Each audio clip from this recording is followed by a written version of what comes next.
सावन का महीना था। दोपहर के 3 बजे थे। रिमझिम शुरू होने से मौसम सुहावना, पर बाजार सुनसान हो गया था। साइबर कैफे में काम करने वाले तीनों युवक चाय की चुस्कियां लेते हुए इधर उधर की बातों में वक्त गुजार रहे थे। अंदर एक दो कैबिनों में बच्चे वीडियो गेम खेलने में व्यस्त थे।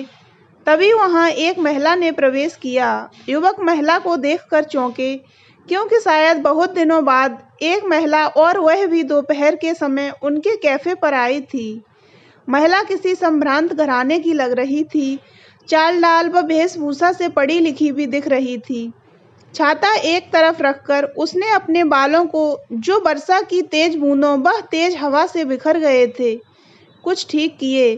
फिर काउंटर पर बैठे लड़के से बोली, मुझे एक संदेश टाइप करवाना है। मैं खुद कर लेती, पर हिंदी टाइपिंग नहीं आती है। मैं बोलती जाती हूँ और तुम टाइप करते जाओ। कर पाओगे? शुद्ध वर्तनी का ज्ञान है तुम्हें? लड़का थोड़ा सकपका गया, पर हिम्मत करके बोला, अवश्य कर लूँगा। मना करने से उसके आत्मविश्वास को ठेस पहुँचने की आशंका थी। महिला ने बोलना शुरू किया, लिखो मेरे भैया, शायद यह मेरी ओर से तुम्हारे लिए अंतिम राखी होगी, क्योंकि अब मुझ में इतना सब्र नहीं बचा है कि मैं भविष्य में भी ऐसा करती रहूंगी। नहीं, तुम गलत समझ रहे हो। मुझे तुमसे कोई शिकायत नहीं है, क्योंकि शिकायत करने का हक तुम वर्षों पहले ही खत्म कर चुके हो। इतना बोलकर महिला थोड़ी रुक गई। भावावेश में उसका चेहरा तमतमाने लगा था। उसने कहा, थोड़ा पानी मिलेगा? लड़के ने कहा, जरूर, और फिर एक बोतल लाकर उस महिला को थमा दी। लड़के को बड़ी उत्सुकता थी कि महिला आगे क्या बोलेगी। उसे यह पत्र बड़ा रहस्यमयी लगने लगा था। महिला ने थोड़ा पानी पिया, पसीना पोंछा और फिर लिखवाना शुरू किया। कितना खुशहाल परिवार था हमारा। हम 5 भाई बहनों में तुम सबसे बड़े थे, और माँ के लाडले तो शुरू से ही थे। तभी तो पापा की साधारण कमाई के बावजूद तुम्हें उच्च शिक्षा के लिए शहर भेज दिया था। पापा की इच्छा के विरुद्ध जाकर माँ ने तुम्हारी इच्छा पूरी की थी। तुम भी वह बात भूले नहीं होगे कि माँ ने अपनी बात मनवाने के लिए 2 दिन खाना तक नहीं खाया था। जब तुम्हारा दाखिला मेडिकल कॉलेज में हुआ था, तो मैंने अपनी सारी सखियों को चिल्लाकर इसके बारे में बताया था, और मुझे उनकी ईर्ष्या का शिकार भी होना पड़ा था। एक ने तो चिढ़कर यह भी कह दिया था कि तुम तो ऐसे खुश हो रही हो जैसे तुम्हारा ही दाखिला हुआ हो। जिसका उत्तर मैंने दिया था कि मेरा हो या मेरे भैया का क्या फर्क पड़ता है तो दोनों में एक ही खून। भैया, क्या मैंने गलत कहा था? फिर तुम हॉस्टल चले गए थे, और जब जब आते थे, मैं और माँ सपनों के सुनहरे संसार में खो जाती थी। सपनों में माँ देखती थी कि तुम एक क्लिनिक में बैठे हो और तुम्हारे सामने मरीजों की लंबी लाइन लगी है। तुम एक एक करके सबको परामर्श देते, और बदले में वे एक अच्छी खासी राशि तुम्हें देते। शाम तक रुपयों से दराज भर जाती। तुम सारे रुपए लेकर माँ की झोली भर देते।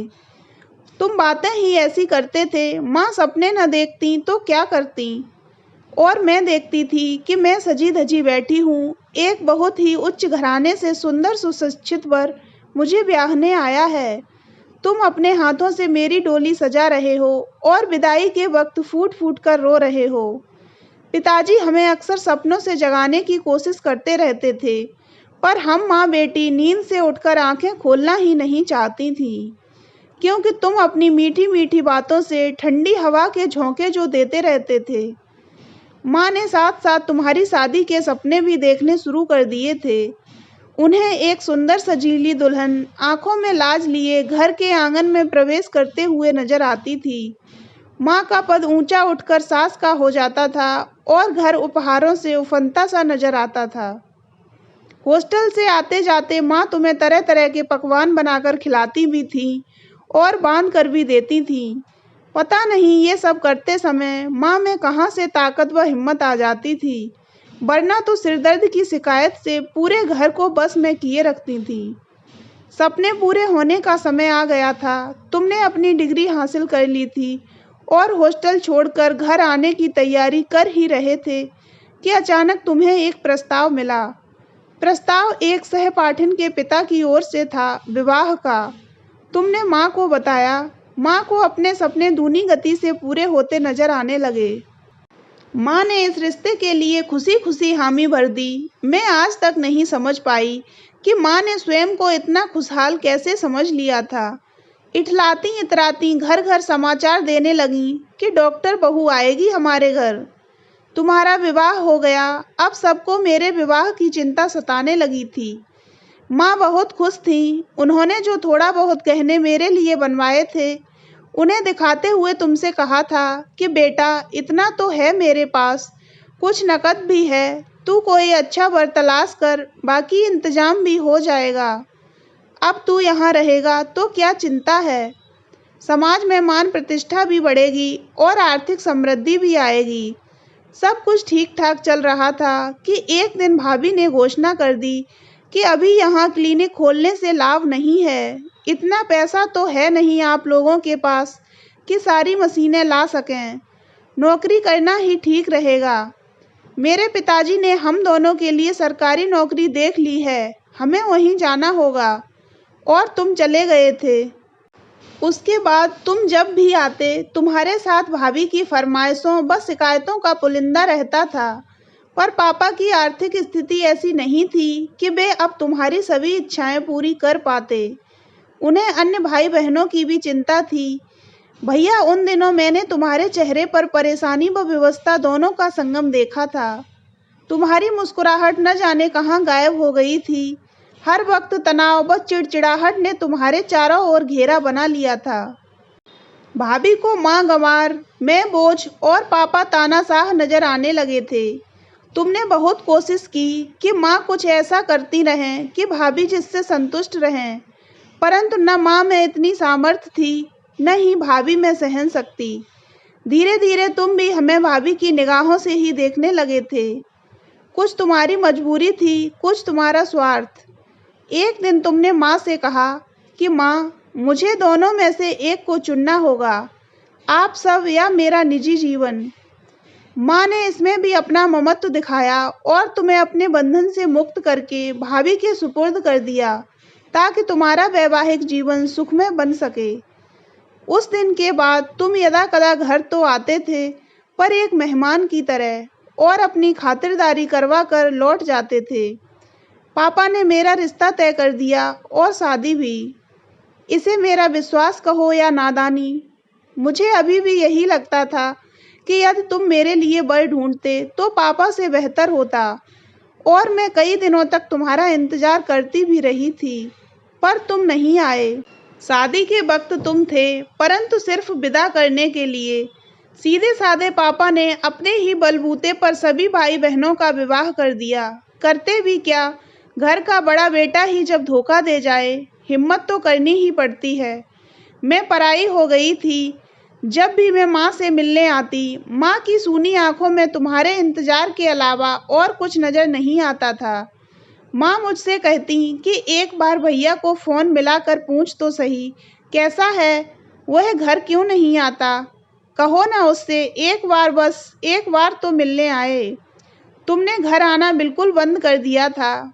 पापा पुरुष थे, उन्हें रोना शोभा नहीं देता था, परंतु मायूसी उनके चेहरे पर भी झलकती थी। माँ के पास सब कुछ होते हुए भी जैसे कुछ नहीं था। तुम माँ के लाडले जो चले गए थे, माँ से रूठ कर। पर माँ को अपना दोष कभी समझ नहीं आया। वे अक्सर मुझसे पूछती कि क्या मुझे उसे पढ़ने बाहर नहीं भेजना चाहिए था, या मैंने उसका यह रिश्ता करके गलती कर दी। अंत में यही परिणाम निकलता कि सारा दोष मध्यम वर्गीय परिवार से संबंध रखना ही था। सिर्फ खर्चा और कुछ न मिलने की आस से ही यह हुआ था। पापा ने आस छोड़ भी दी थी, पर माँ के दिल को कौन समझाता। पापा से छिप छिप कर अपनी टूटी फूटी भाषा में तुम्हें चिट्ठी लिखकर पड़ोसियों के हाथों डलवाती रहती थी, और उनकी 5-6 चिट्ठियों का उत्तर भाभी की फटकार के रूप में आता था कि हमें परेशान मत करो, चैन से जीने दो।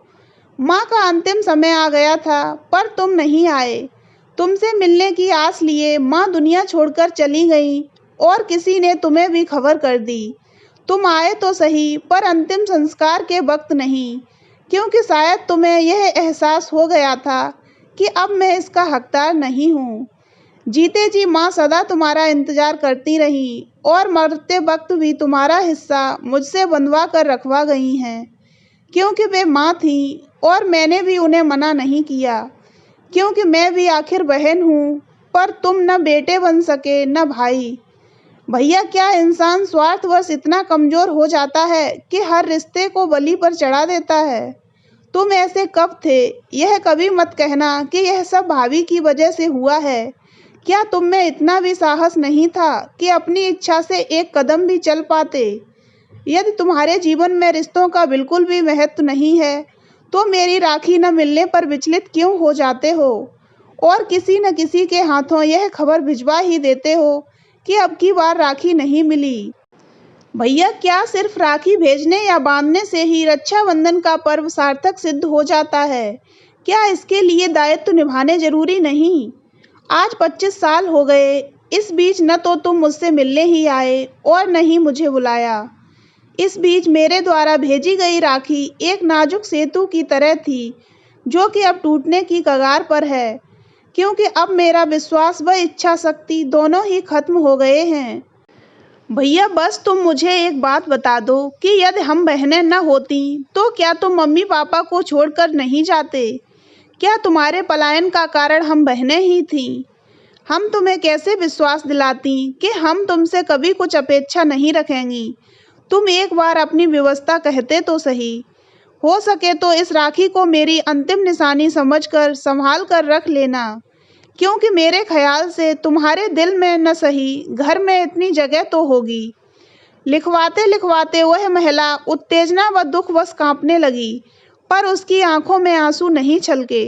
शायद वे सूख चुके थे, पर टाइप करने वाले लड़के की आंखें नम हो गई थीं। काम पूरा हो गया था। उस महिला ने लड़के से कहा, तुम इसकी एक प्रतिलिपि निकाल कर मुझे दे दो, ताकि मैं यह संदेश अपने भैया तक पहुंचा सकूं। तुम जानते हो, आज 25 वर्षों बाद मैं यह सब लिखने का साहस कर पाई हूँ। मैं सदा छोटी बहन बनकर ही रही। हाँ, एक कष्ट और दूंगी तुम्हें। इस संदेश को इंटरनेट द्वारा ऐसे ब्लॉग पर डाल दो जहाँ से ज़्यादा लोग इसे पढ़ें। हो सकता है दुनिया में ऐसे और भी भाई हों जिनमें आत्मनिर्णय व आत्मसम्मान की कमी हो। उनको इस पत्र से कुछ लाभ हो जाए। यह संदेश मैं अपनी माँ को अपनी अंतिम श्रद्धांजलि के रूप में देना चाहती हूँ, ताकि जो दुख वे अपने सीने में दबाए इस दुनिया से विदा हो गईं, उससे उन्हें कुछ राहत मिल सके। तो दोस्तों, अगर आपको ये कहानी अच्छी लगी हो तो वीडियो को लाइक करें और ऐसी ही अन्य कहानियाँ सुनने के लिए हमारे चैनल को सब्सक्राइब अवश्य करें।